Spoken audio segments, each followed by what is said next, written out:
Well, well, well. So glad you could join me. Welcome back to the Poke Historian.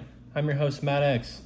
This is the show where I turn on the camera and we talk about Pokemon cards, things that are going on, things that should be going on, things that'll never go on, things. Anyways, so today I wanted to talk about this whole idea of the summer slump with Pokemon cards, because I'm seeing this idea again pushed pretty hard by a lot of the bigger YouTubers. And essentially, I just want to kind of bring some things to your attention, all right? So, I don't know if I necessarily get behind this whole idea of the summer slump, all right? The first time anybody even started speaking about a summer slump was last year, last summer. Before then, nobody had even used that term before. So just keep that in mind. That was made up. Like, people started using that last summer, and it's almost like they used it as a way to kind of like justify like why things were kind of cooling down and chilling out, right?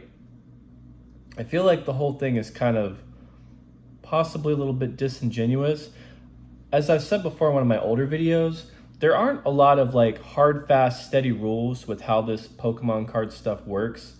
It's all kind of a newer market still, especially like the way it is now. Like, things have changed a lot in the last like 2.5 years, and even during the COVID boom.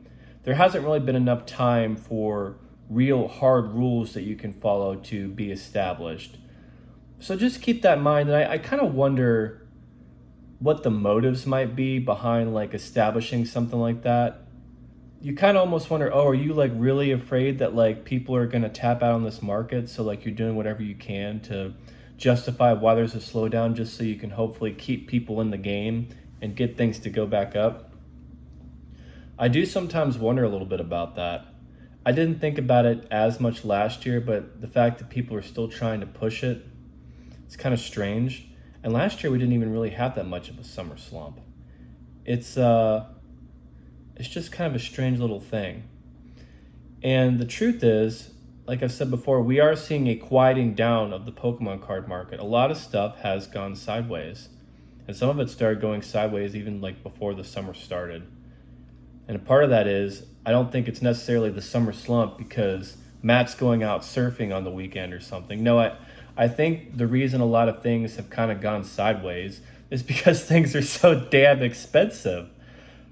I think there isn't a lot of runway left for a lot of these products and cards to really like take flight at this time because they have gone up so much.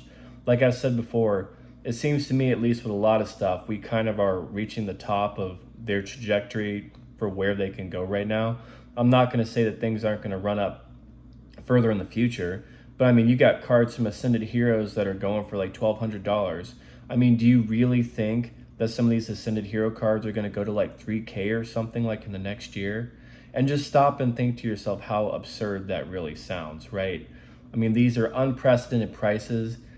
And do you really think they're going to pump that much more that quickly? Not going to say what's going to happen long term because I think anything can happen long term, but I do think a lot of this stuff just feels maxed out. And I'm sure some of you agree with me about that. It's just they've gone up so much.